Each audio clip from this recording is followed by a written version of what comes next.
Last episode, we ended with a question. Are we competing for status or competing for meaning? And I've been stewing on that all week. It hit me hard this morning when I was scrolling through LinkedIn, trying to decipher real content from real people who have accomplished real things from the influencers who are just generating noise with not yet perfected AI. Leadership advice from people who haven't led through anything hard. Change management frameworks from people who've never managed change. Somewhere in that spectrum between status and meaning lies an accountability gap. Right now, social media feels like a bad garage sale. Everything's on the table, nothing is priced, and half of it doesn't work anyway. And it's not just LinkedIn. We built the same garage sale inside our organizations. We optimized for appearance instead of work, presence without engagement, efficiency without effectiveness. Self-bequeathed titles were earned, credibility used to be. And the machines get blamed, but the machines didn't make those choices. Real people did. Welcome to episode 29 of AuthentiCity FM. I'm Corey Spiegel, delighted again to be joined by my friends and co-hosts Mike Sable and Phil Corrali. We'll see you on the other side.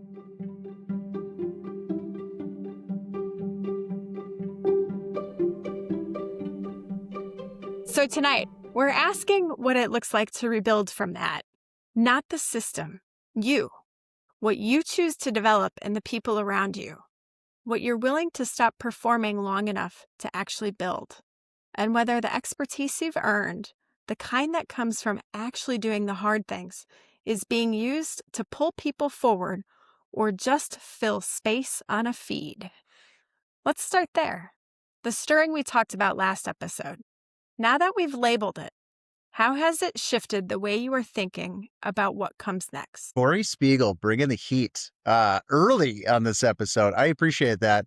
I will say, just from the episode that was just launched this past week, I got a lot of direct comments and feedback from people who've said that that episode really landed. They really like this naming thing, and they really like this concept of like pausing and looking side to side and finding who your teammates are. And I it's kind of landing with me. So one of the things is, right, so deliberately and purposefully sort of choosing my team, choosing my partners differently, not just going on sort of autopilot. That is one of them. And I think that there's another part to your question that I think we'll probably wrestle with this, which is the agency or urgency about choice. And I find myself deliberately and purposefully sort of choosing differently than I maybe would have a year ago or 2 years ago. And I'll probably tell some stories about some things that actually happened in my organization, because we are leading a change effort in our organization. It's been surprisingly, right? They usually go poorly, but this one's going really well, and there's a bunch of enthusiasm and optimism. So I feel like I'm turning a corner. But Phil? It's a great question, Corey, and I don't remember it at all. So I'm going to, which is true. I tried to write it down. I didn't do it quickly enough, but I think I know what you're getting at. And so, I think, and it's funny, I wouldn't have said this maybe 10 minutes ago, but it's something that, just popped out as we were leading up to hitting record. And that is, I've started to notice how people take for granted the good things that they do. And I see this in my organization all the time. I see it in kind of the faces of just kind of, all right, well, we got that really hard thing done. What's the next really hard thing? And there's not like the moment, taking the moment to just say, wow, that was amazing. How did we actually do that? How did we get through that? I remember vividly about a year and a half ago, as we went through, coming up 2 years ago, we went through a home rule referendum in our community. And it was something we had literally talked about for 35 years. We had tried it and failed and got scared to try it again. And then We had the political leadership, we had the staff leadership, and we decided to do it. And we got through it, and the referendum passed with 80% of the community voting in favor of it. And we all got to work the next day and said, what's next? And I remember being like one of those people and kind of feeling bad about it in that moment. And I guess it's been interesting that I only notice it sometimes, but it happens all the time, right? Where we don't give the credit for the commitment or for the extra effort or the desire to get something across the finish line. We just kind of say, that's what we're doing today. We're going to get it across the finish line. So we've set these really high effectiveness standards, these really high efficiency standards. And then as you blow past them, you just raise the standard. You don't celebrate the fact that you just did something that maybe 2 years ago you could never have done. And so maybe just seeing that a little bit differently has been something that's jumped out at me. So, Mike, I want to pull at you used agency and urgency and super close proximity, probably not fully intentionally. But as we turn the corner, and this corner is chaotic, we've talked about it, and it gets crazier by the day right now, is maybe some of what's going on that people are starting to be aware, starting to take the agency to say, you know what, I'm not going to keep running on the treadmill to nowhere. Like, I'm going to stop for a second. I'm going to check my boundaries. I'm going to find my bearings. I'm going to find my people. And all of the things that we tell ourselves are urgent usually aren't. And so do you think maybe the switch into agency and into finding your community has taught us to slow down? I think the answer is yes, right? So, because the urgency trap is always going to be there. There's always like the next thing to do. And so, if I'm really busy and everything's right, if everything's urgent, right, then I'm in the mix. I'm in the thing. I'm not actually doing things that are impactful or that matter. And Corey, you teed this up with this.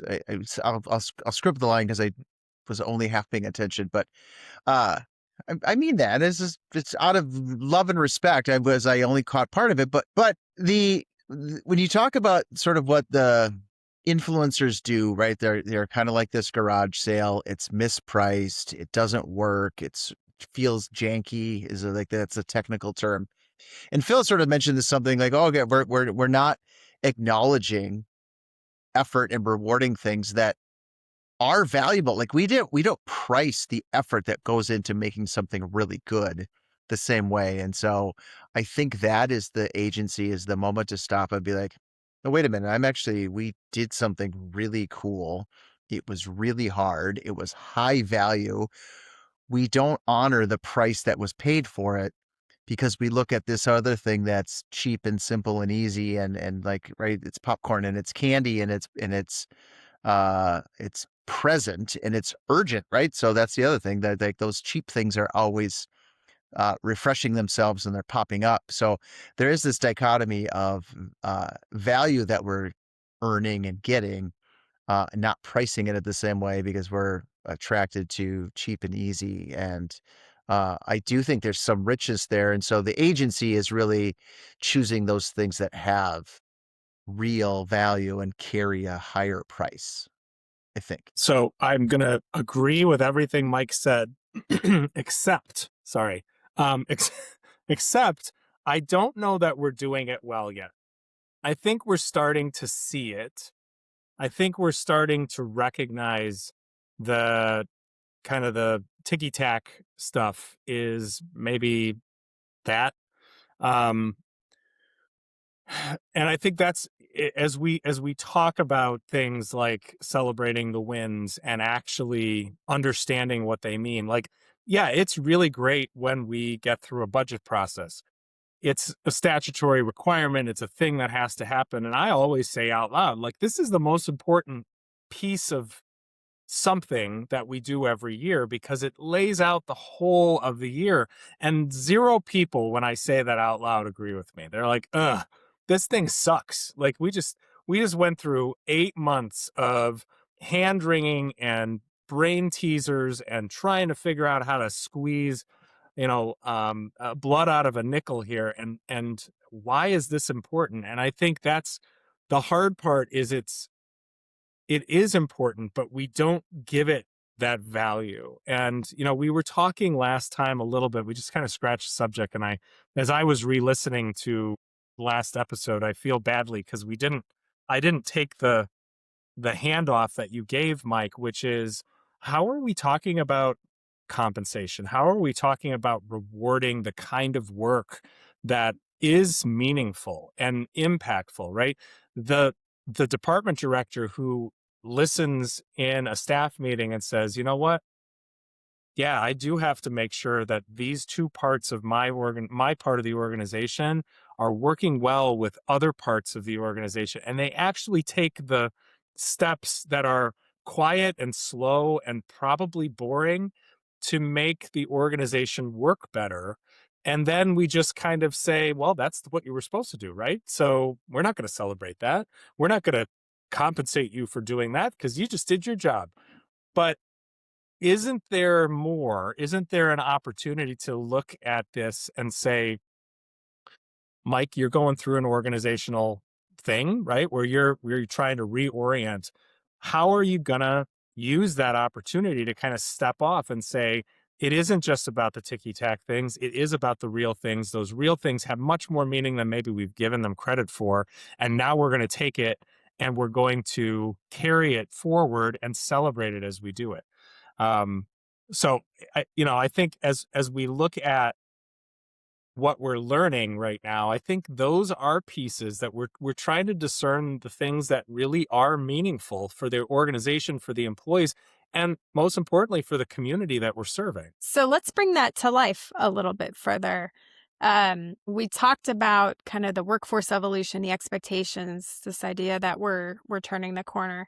So when you think about how you manage your organizations, and the same goes true for our listeners, I want people to reflect on how they're actively managing today.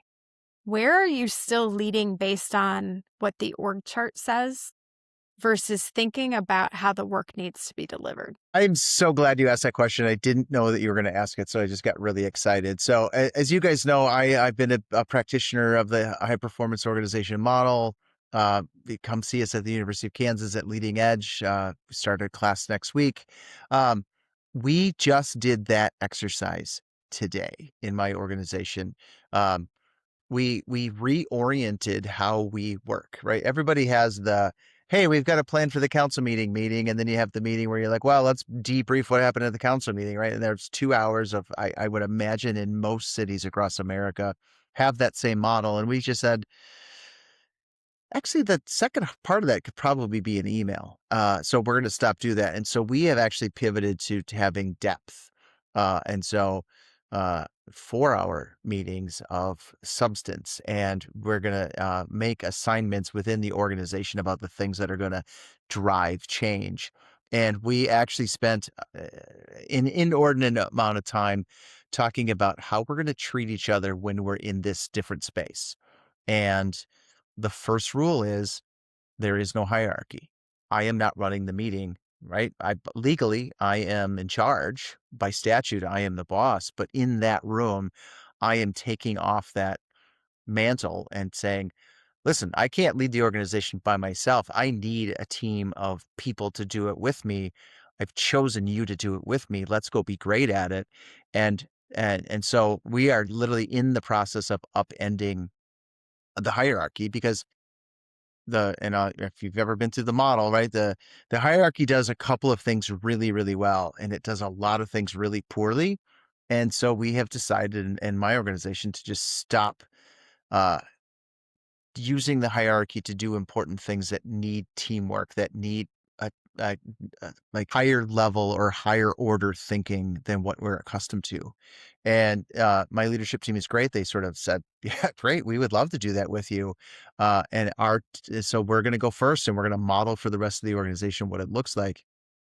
And it's funny, the HPO model is not new. Like it's stealing kind of the best collection of management thinking over the last 60 to 100 years, but we're putting it into practice in a new modern era, which feels uh, like re-energizing and important. Okay, so I don't have as much excitement about this because I'm been struggling a little bit with it organizationally and with myself as well. And it's been a little bit, those of us who've been in a job for a while, you recognize when you're putting yourself on autopilot and therefore putting your organization on autopilot. And you really have to work to not be on autopilot. Like there are components of the work that deserve it, and there are most components that do not. And so that's been a real focus over the last couple of years in my organization. But the example that I wanted to give relative to this is we are hiring for a management analyst in our organization. And if I am excited about anything, I am excited about the quality and the caliber of the candidates who have submitted applications for this. And it was, reading through these resumes was like, oh my God, these people they know what they're doing, and wow, they want to work in this organization. That is amazing. And so I was talking to our HR team about the questions that they were going to ask in the screening interviews. And I noticed they were really, fine, right? But they weren't really getting at what I was hoping for, because what I want to see in that position is I want to see that person lead from wherever the hell they're standing, right? I want that position. I don't care if they're a department head level position, they're not, but they're going to lead like they are. And I wanted to see how these candidates responded to a question that said, how do you lead when you're not in charge? How do you lead when you don't have the authority to do so? And the HR team was like, "Oh, what a great question." I'm like, "It's okay, thank you, I appreciate that." But like, it's the core of that position, and it's really the core of all of the positions, right? When you think about our organizations, we build out these org charts, and they're fine, right? It helps people understand who they need to talk to when they're trying to understand their job and get guidance and leadership, but people hide behind that freaking org chart like it is a changing curtain, right? Like they stick their head out and hope that nobody's going to see them, and then they put themselves back behind it, say, well, it's not in my job description, that's somebody above me. Sorry, that's not useful these days. Today, it's you see it, you own it, right? You see a problem, how are you going to get that fixed? How are you going to work with all the people that are here? Because at the end of the day, isn't that the goal?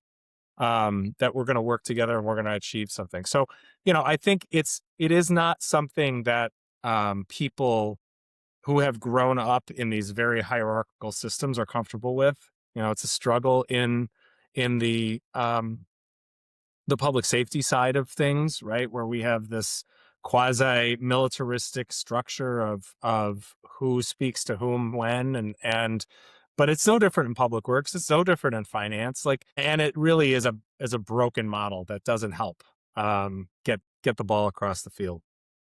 Okay, so that Corey, I'm going to pick on you next because there's something Phil said that sort of caught my eye. So this idea that the management intern has to figure out how to be a leader without authority, right? And that is, I think, the goal. And Phil, things you said was like I live them in my meeting today with my leadership team. And so he's describing how to be influential and a leader. Yet the people who are trying to be influencers aren't leading, they're just making noise. And so you kind of framed it up that way. And so this is my chance to come back at you and ask you a tough question is like, how do you understand that distinction? And what's that recognition that you go, okay, that's real and that's not? What's your sort of lens for making that determination? And then how do you choose to respond to it when it's maybe doesn't feel very real? So for me, and I think about this through the lens of all the people I hired and, use the word influential or influence. Influence is one of the most important skills you can learn in life because if you're good at it, it never crosses the line into feeling like you're an influencer, right? Like it's just very genuine. People respect you, trust you, all of those things. And so the lens I look at it from, and it's true if it's somebody I'm hiring or working with or promoting or watching online, is curiosity. For me, and that's just kind of how I'm wired. If you're curious, then you have my attention because there's something about how you're approaching what you want to learn, what you want to do, what you want to accomplish, the story you want to tell. We've talked about it on past episodes. Diary of a CEO, Stephen Bartlett. He is a master interviewer because he has this calm curiousness to him. And that's what I look for. That's the trait. Because if someone's curious, they're going to be a learner. And anyone who is willing to commit to learning will eventually be influential, right? Because you just amass this stuff. And so when we kind of take that back to LinkedIn or social media and the whole influencer world, if you're just using pictures of you and telling stories of what you've done, or saying why I should work with you, that just instantly, and maybe it's having been in the workforce for 25 years, it's just instantly a flip, right? I'm scrolling past that. It just doesn't resonate for me. Now, maybe that's different for people at different stages in their career, but I don't need someone to tell me what I don't know. I need someone to make me curious about what I want to know or should know. And that to me is always the distinction. And if I'm not curious about you, then I'm just going to move on. And I'm sure I'm not the only one that thinks that way. Well, I want to pick on this curiosity subject for a minute because I do think it is one of the magic ingredients in successful organizations, right? It's um, where people are curious about why the residents or the community is frustrated about something, where they are curious about what the problem actually is, that they are curious about finding the path that perhaps isn't mirrored in another place, but it is founded here, right? And how do we get to that? I had 3 conversations today where we were working on curiosity, right? Where we were working on understanding what it is that is at the heart of what we were trying to do, as opposed to just the band-aid on top of the problem. And maybe you just put the band-aid on the problem, but not on the part that's actually bleeding, but you feel better because you threw a band-aid on something, right? And I think part of the struggle with authentic social media presence, with understanding whether the work that we're doing is meaningful, with so many different things, is that if you look for it online, you will find a solution for everything. My Instagram feed is full of how to lower cortisol, sleep better, all of like, I wonder why that might be. If maybe that's a subject that's come up in something that I'm involved in, I don't know. But like, my point is, like, there's a magic pill for everything. In local government, it's a consultancy or a technology product.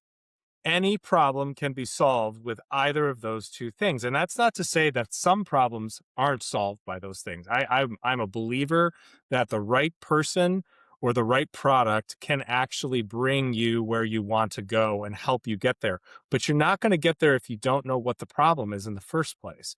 You're not going to solve it unless you're curious about why the hell this is a situation that we should pay attention to anyway. And I think that's part of what we struggle with as professionals and as a profession is the hustle culture of getting it done, getting it done, getting it done does not give you the time to sit back and be curious. It gives you the time to respond. I got to respond fast. I don't have the beat. And when you can give yourself that beat and talk to your team about how they can give each other a beat so that they can collectively be curious, I think that's when you actually start to solve the community problem as opposed to finding the salve that makes you feel better for 5 or 6 minutes, the dopamine hit. That's that, right? So, authenticity, hard. So one of the things that is like I'm pulling out of my head today is this concept of respect, right? Phil, you hiring a management intern and expecting them to step in and be a leader in the organization is a sign of respect to their talents and abilities. Inviting people in the organization at other levels to step up and do more work is a sign of respect to their skills and abilities and experiences. Pausing to understand a problem at a slightly deeper level or a root cause analysis is a sign of respect to the challenge. And I think there's maybe a new thread that just popped into my head today, but is this: when things are chaotic and things are swirling, there's not a lot of respect to one another, to the system, to the process. That like there's just a gap there.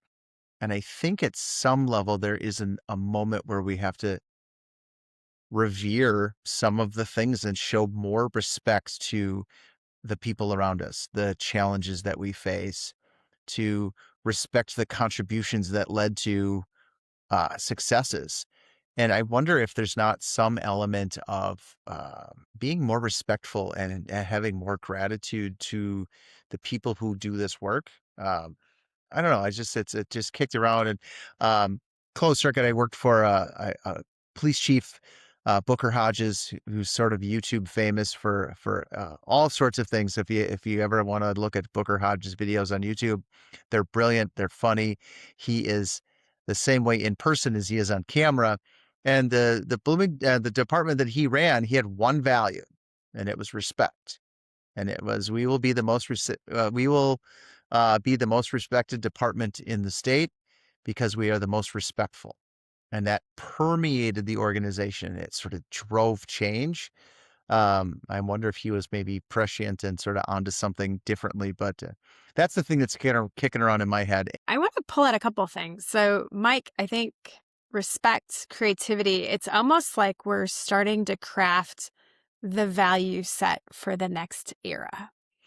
And Phil, when you talked about the org chart and a stage curtain, it made me laugh in my head because I could literally see it playing out time and time again. But when we talked a few episodes ago about invisible systems, we inherited all of these things, and some of them you can't fix. Civil service was the one thing I always told the legislators. I'm like, it's 100-year-old system. Like, can we just agree that the world's a different place? And they're like, well, that's too hard to fix. And so when I talk about systems crashing down, some of them, the world's moved on. But as the people in leadership positions now, the people leading organizations and managing organizations, isn't now the perfect time to say, why is everything so urgent?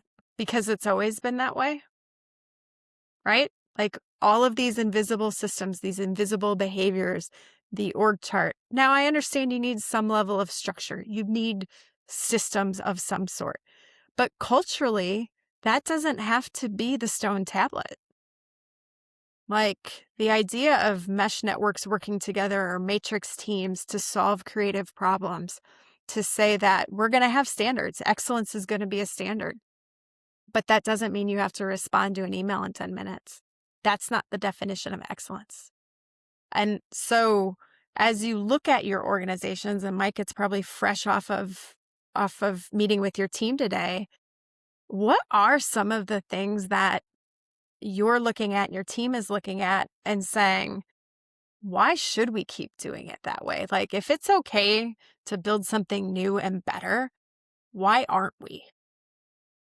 Well, it's a hard question because the why aren't we is because the work is really daunting. And so I'm gonna tie the thing I said to the thing you said, right? So these legacy systems They are actually designed as a gotcha kind of a thing. It's a we're going to catch you doing this thing. And so all of our networks, all of our systems that we've built have been to prevent something bad from happening. And so they're rooted in distrust. They're rooted in disrespect. And so if we're going to transform the moment, I think we have to form two things. One, the belief system that we have about people, and then remaking and rewiring the systems to promote quality outcomes. Because I can follow all of the process steps, and we talked about this with Jerry Drees in a couple of episodes. I can follow a perfect process and get to a terrible outcome, and get a promotion for following a right. I did every step correctly. I just didn't deliver anything that was important. And so that is the sort of the breaking, and maybe, we've talked about this disruption. We've talked about all of these things that are the kind of the reckoning that's happening. And I think this is the reckoning is, okay, that doesn't serve me as a leader in an organization. So I have to change it. And it feels scary to be alone. And this is where the real magic comes in, and like, okay, I just need 3 other people to do this with me, or I need this group to kind of join me, so I don't feel so alone in tackling this. Because I do think that, right, the outcomes, we know we'll get better outcomes. Like, we're management professionals. Like, we love improving things. Like, we're like, that's why we get in this. Like, we make great communities, and we're proud of it, and we're super good at it, and that's why we're in it. So, um, why don't we? It feels scary to be alone. And so this is the pivot point of, okay, let's not be alone. Let's find each other, which is why I think in some ways, um, this podcast is sort of landing with people, and they're having a lot of fun listening to it, is because this feels like a little bit like, okay, this is a safe place to kind of tackle this thing. And I've got some allies in this, and boy, there might be something to this that we could, actually make the world a little bit better. I think, the why aren't we is a good place to start. And it's always because it's hard, right? It's so much easier to keep doing the same thing that is busted and broken, but at least you know it, right? And that is that is how we talk ourselves into repetitive motion that is dumb, right? Um, I had a meeting last week, and we're part of a health insurance pool, 55,000 lives. We are looking at 20 to 25% year-over-year increases.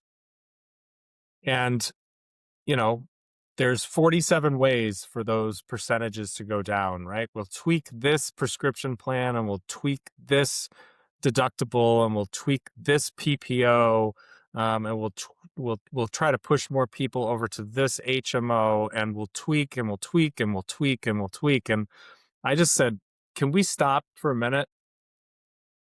Shouldn't we be asking how to break this whole thing apart and start over? Because you can't guarantee that those tweaks are going to do anything but save me 1% or 2, maybe 3. Guess what? It's still 20%. And guess what? It might be 20% next year. And guess what? And guess what? So, like, how long are we just going to sit back and say, well, that's just the way the system works. I guess we have no choices. Sorry, elected officials, we're going to have to levy more taxes in order to make this happen, right? Like, we don't ask those questions because it's hard to come up with an alternative that is meaningful and practical and that you can get people to agree to. Big and important changes are necessary in a lot of parts of what we do, but unless you can get a collective of people on your side who are just going to charge through it and make it happen, it's really a lot easier to just tweak it. And so I think as we struggle with this stuff, and I know I am by far not the only person who is working through these kinds of questions, you know, at some point, you just kind of have to say, no, we're going to do it. we're going to try it. We're going to break it. We're going to move on. Because that's the only chance you're going to take. So Corey, you have been on both sides of this equation, right? So you have been in the seat, been responsible for leading this change, and now you have a slightly different seat. It's adjacent. You're still a leader in the profession, but slightly differently. Um, when you hear all of this and you talk about these are big, meaty kind of things, where are you excited? And who are you looking for to be your ally, or what do you look for in a great teammate to kind of join you in this journey? So as Phil was talking about that, and it's true, everything he said is true, and I've seen it 17 different ways in 3 different states, right? And the consultant side of me, the I have a doctorate in business side of me is like, and this is exactly why the layers above us are just break-ins. It's like a complete smash and grab at the convenience store right now because nobody's willing to do the hard work. Not that the federal government ever was either, or the states, right? And so when you think about what we're talking about, it's why Doge made a lot of sense. Now, did it get executed right? No. Are we seeing how poorly that got done? Still to this day, yes.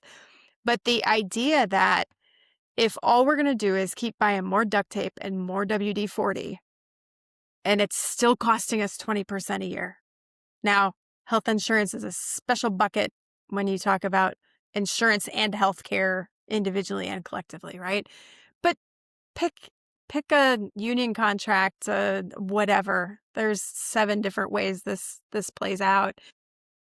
If we're unwilling to do the hard thing because it's hard, then eventually the system does have to break. And that becomes the tragically easy answer, because then it's, well, we didn't have a choice. Now we have to.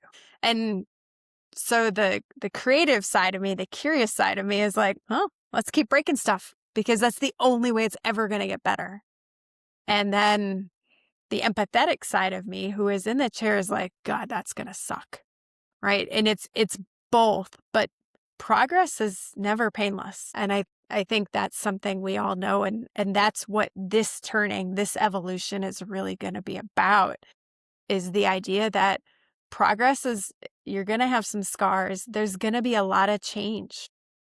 Hiding behind the org chart is not going to be a realistic outcome in 2030. Not by anyone who wants to be great at what they do. And so I feel oddly optimistic, which again is because I'm in a little different chair and I get to see the world very differently now. But there's so much opportunity for better for the people who are willing to be creative and ask the hard question and try something different. So I appreciate that. I get the little goosebumpy things that I always get at pretty much every episode. And so you do have, I appreciate that you do bring that different perspective now, right? Not only the researcher, but the sort of the, burgeoning practitioner. And so, we found each other just through our professional association, and we were like, oh, like, yeah, these guys.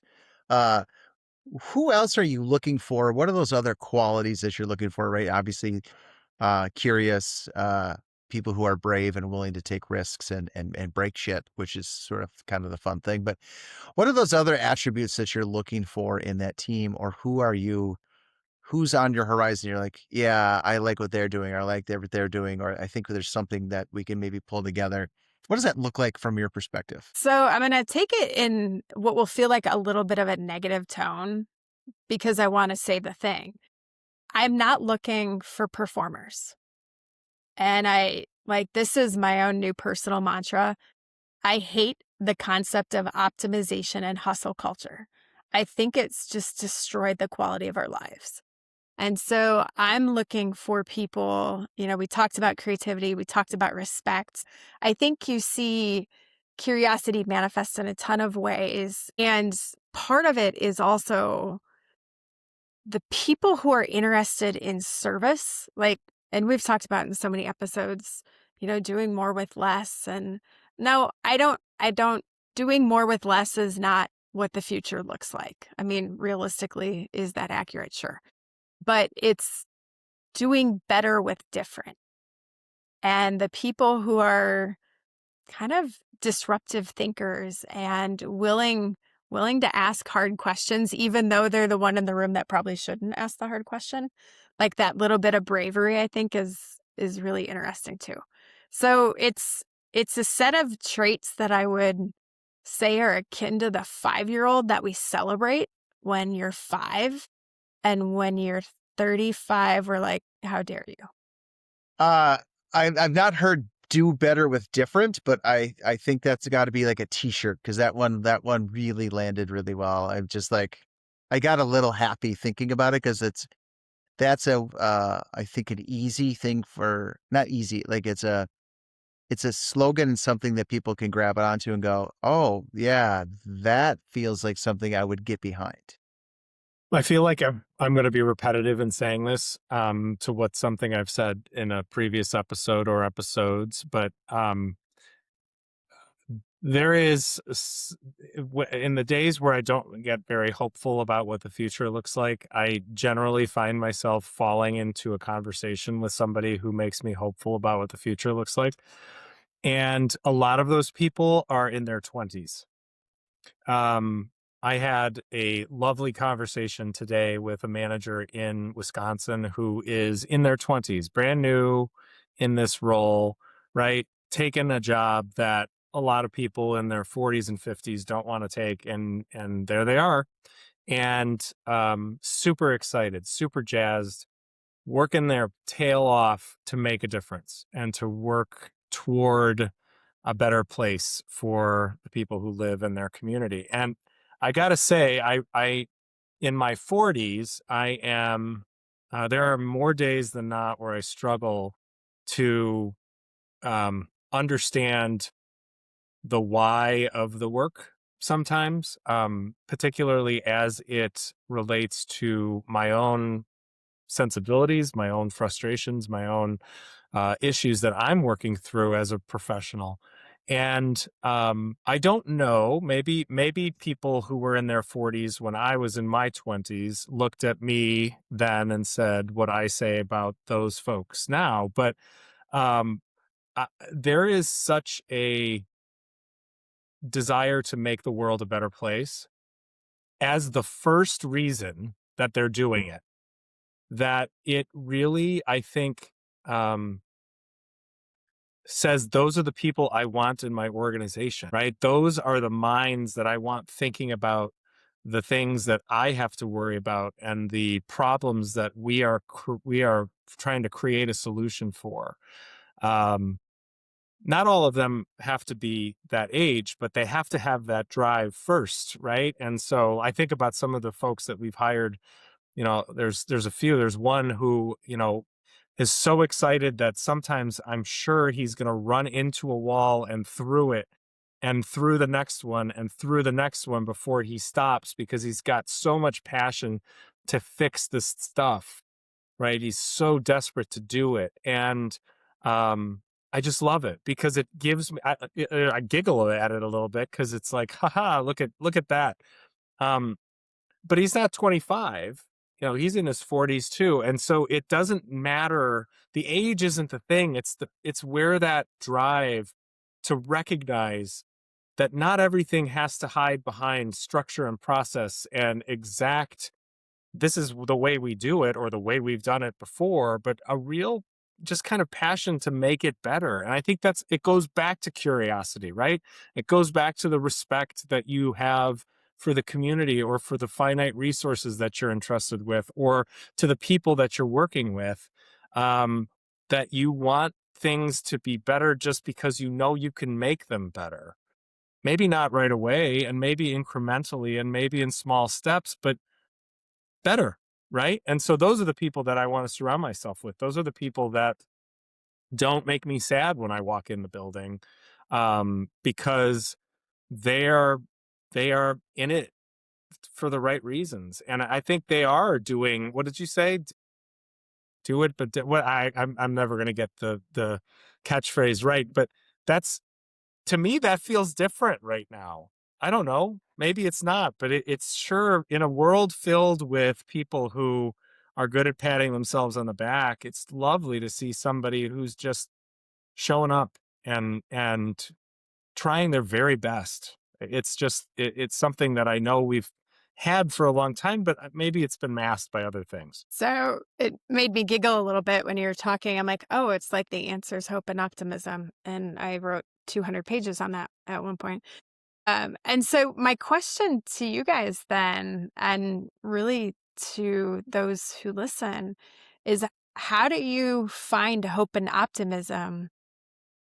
Phil, you've talked about it when there's some days where it just doesn't feel like that's possible, right? So when we bring this back to this concept of agency, I can't give you hope.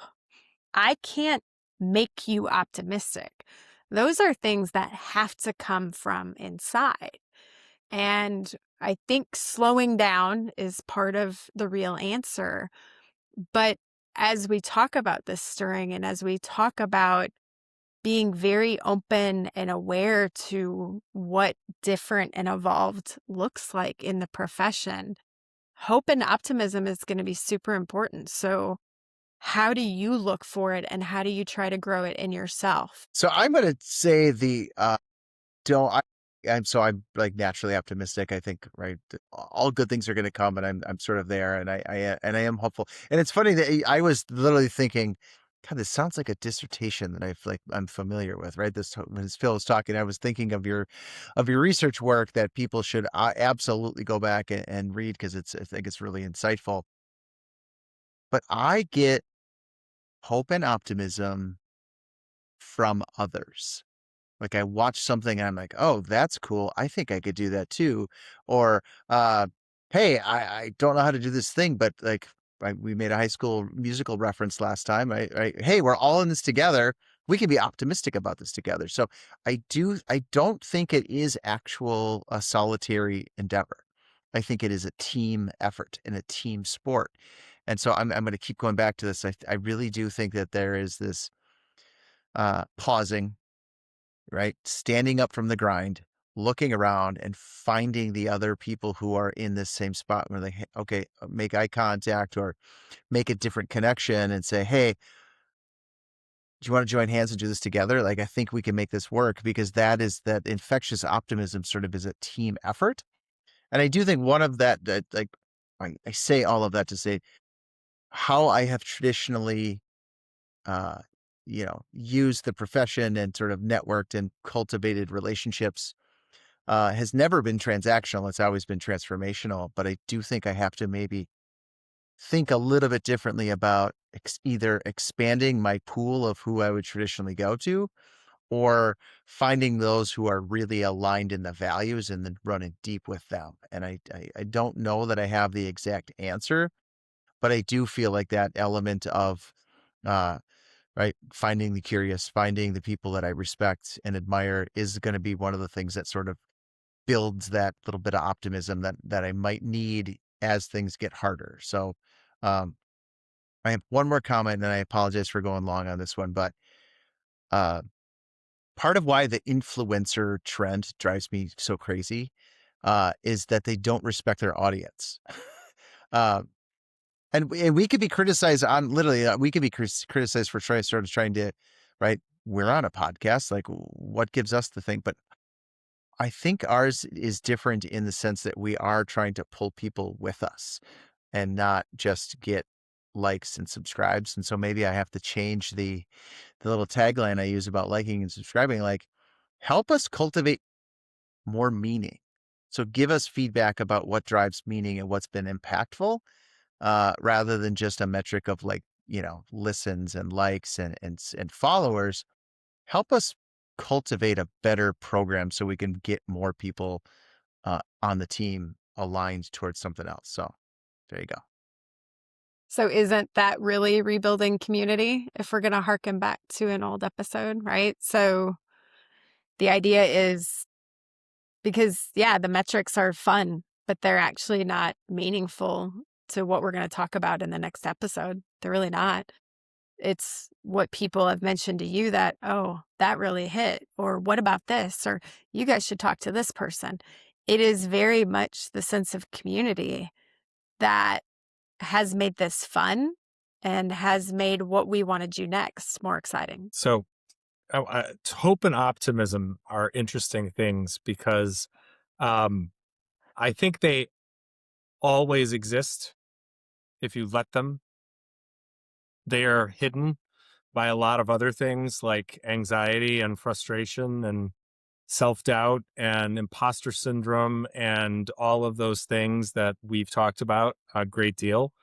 And what is interesting for me in terms of how I find hope and optimism in a time where maybe hope and optimism are not the first things you think about when you're talking about current events or even the work that we do or the things that we're focused on is that exactly what you just said, Corey, which is community, right? We have a confederacy of folks who are focused on the same issues that we are, that are pointed in the same direction that we are.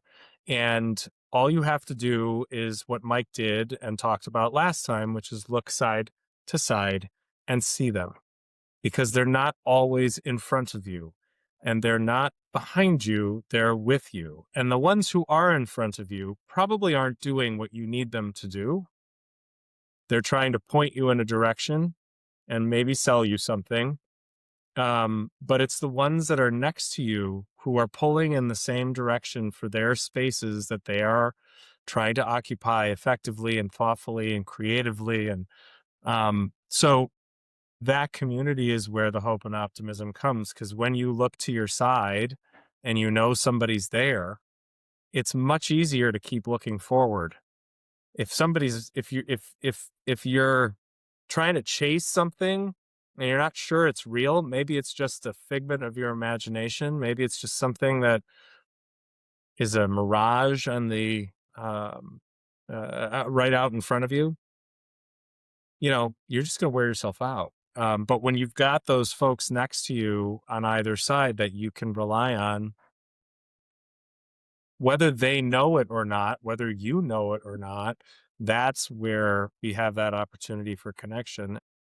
Maybe um, when I was president of ILCMA, in my final letter to the association, poked some fun at myself, and that is that I am frequently one of those people who can be giggled at for being a bit of a cheerleader, maybe an overzealous one for the profession, where maybe it sounds like my life is perfect because everything about city management, when Phil talks about it, is roses and posies. And um, that's not what I try to do when I talk about why I love this work. What I try to do is to say, those are the things we have to focus on.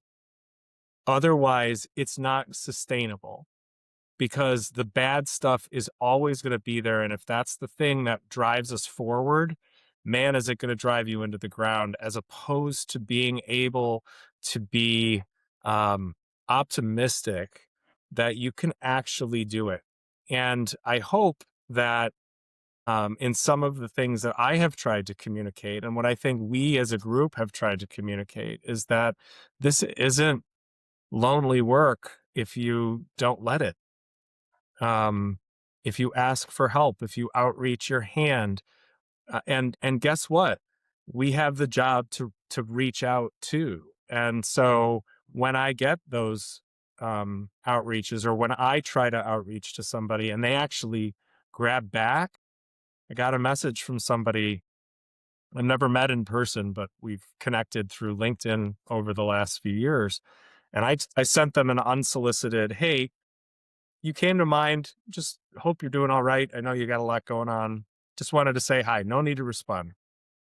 And about a week later, I got a response, and it was gut wrenching. And the last line was, I'm not sure why I said all of these things because I've actually never met you in real life, but Thank you for letting me do that.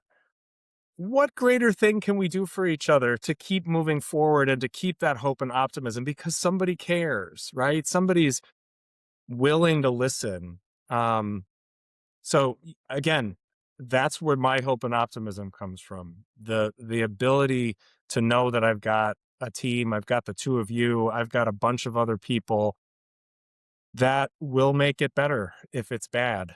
And that makes it easier to put your shoes on in the morning and go. So Corey, you were this was your brainchild. You set this kind of whole thing up. You asked me this question last week. So if you haven't gone back and listened to it, you should, because it's a great episode. But the question that you asked me was, well, how do we do today? And how would you like to wrap us up? So I was going to pull a Mike Sable and say that this is the time where we would typically give the guest the chance to flip the script on us. And since we didn't have a guest this episode, I actually had the robots write a few questions. So before we close out, we're gonna tackle one final question. This one's courtesy of the robots. So, and I feel like it's the perfect closeout question. What are you handing to the next generation that you're actually proud of? And what are you hoping they're too young to hold you accountable for? Uh, Phil started laughing first, so that means I have to talk. Um, wow, what am I proud that I'm handing off? Oh, Right, that's the first part of the the bots question. are not allowed to ask any more questions after So I just want to today. make sure I Never get this again. right. So what am I actually proud that I'm handing off to the next generation? And then what is the What are you hoping they're too young to hold you accountable for yet? The easy answer there is the deficit, by the way. But no. I meant like I will actually say one of the things that I am proud of in my in every place I've ever worked is is this belief that we can accomplish anything. And I genuinely believe that, right? I mean, I don't think there is a problem we can't solve with like just pluck and energy and enthusiasm and just getting a bunch of smart people and just keep working it. Like you can actually do the thing, and that in like I'll right imbue with spirit to like accomplish something important. Is a legacy that I hope I can you know give to others, like this sort of can do attitude, spirit of like of making change. The thing that I hope that they're too young or they can't hold me accountable for uh is there will never be enough time to, how do I say this? There's never enough time to build the skills to be successful at it. You will never have enough tools. So I know I have not given people enough resources and tools to tackle these things. It is not going to be easy. And so, yes, we can do it. And it is going to be much harder and much more difficult than I am, quote unquote, selling as an idea. And so I am so sorry that in 25 years, when you're in this organization and you're doing these amazing things, that I gave you a false sense that it's going to be simple or that it's going to be easy. And so I hope you don't judge me too harshly. I just want to point out for the record that I think the bots are not playing fair. These are hard questions, not easy, not easy. And Mike, you did a great job. You did a great job. Solid you answers. have to remember the bots are only as good as they're human. Okay. Okay. Well, all right. Then Corey's not allowed to ask the bots to generate questions anymore. Mike and I get to do that because you're too good at it, and I'm not okay with that. Okay. So what do I hope I'm gonna hand off in a good way, and what on the other side, the thing that they're gonna blame me for? Okay. In a good way, I hope that they see that commitment to the simplest, most meaningful connection is the way that you actually help to change the world, and help to make people's lives better, right? At the most base level of what we do, um, even just making one resident's life better in a day is worth the effort to do that. Um, the thing that I hope they don't blame me for, but probably should, and it's something that I've blamed people for too, which is they'll blame me for the things that I didn't have the courage to change that they needed me to do. I was the person in the moment who had the opportunity to change it and I didn't do it. I don't know what that is necessarily, but it's something because there's always something that we don't have the courage to take on. And we pass that problem to the next group to figure it out. Um, and so I think just being humble enough to recognize that I screw up too. And they're going to have to fix it someday. Hopefully, hopefully they don't look at the names on the plaque that we have in Village Hall that shows the village managers and which order they were, and look at the dates and try to correspond that too closely. But they probably will. So it's probably only fair that I answer my own question and wrap up from there. So I'm going to go a little more macro level in that I'm really proud of how our generation has approached time.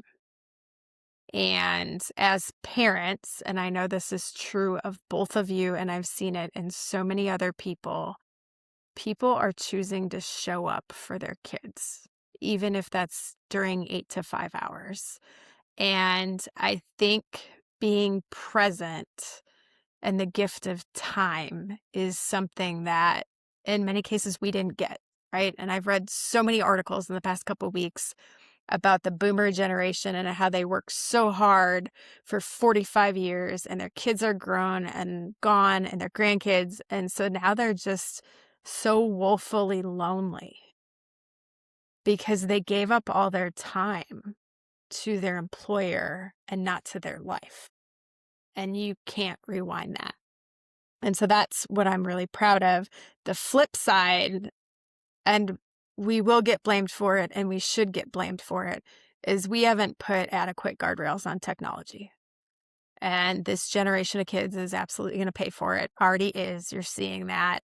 And it became convenient and entertaining.